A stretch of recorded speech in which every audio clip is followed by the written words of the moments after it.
વડોદરા શહેર બહારથી પસાર થતા નેશનલ હાઈવે ઉપર કપુરાઈ 4 રસ્તા પાસે આવેલા વિરાટ એસ્ટેટ સ્થિત ભંગારના ગોડાઉનમાં આજરોજ વહેલી સવારે આગ ફાટી નીકળી હતી। આ બનાવની જાણ ફાયર બ્રિગેડને કરવામાં આવતા લાશ્કરો ઘટના સ્થળે દોડી આવ્યા હતા અને ચારે બાજુથી પાણીનો મારો ચલાવી 3 કલાકની જહેમત બાદ આગ ઉપર કાબુ મેળવ્યો હતો। આ ઘટનામાં કોઈ જાનહાની થઈ નથી। કપુરાઈ 4 રસ્તા પાસે વિરાટ એસ્ટેટ આવેલું છે। આ એસ્ટેટની અંદર અલગ અલગ ભંગારના ગોડાઉન આવેલા છે કે જે પૈકી પ્લાસ્ટિકના ભંગારના ખુલ્લા ગોડાઉનમાં આગ ફાટી નીકળી હતી। વહેલી સવારે 6:30 વાગ્યાના સુમારે આગ ફાટી નીકળી હતી। આ ઘટનાની જાણ ફાયર બ્રિગેડને કરવામાં આવતા પાણીગેટ ફાયર બ્રિગેડના લાશ્કરો દોડી આવ્યા હતા અને ચારે બાજુથી પાણીનો મારો ચલાવીને આગને કાબૂમાં લીધી હતી। સદનસીબે આગની આ ઘટનામાં કોઈ જાનહાની થઈ નથી।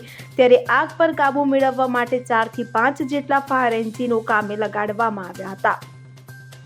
સતત પાણીનો મારો ચલાવીને 3 કલાકમાં આગ ઉપર કાબુ મેળવવામાં આવ્યો તો આ ઘટનામાં ભંગારનો તમામ સામાન બળીને ખાખ થઈ ગયો છે। આગ કેવી રીતે લાગી તે કહેવું હાલ મુશ્કેલ છે। આગનું ચોક્કસ કારણ જાણવા માટે તપાસ શરૂ કરવામાં આવી છે।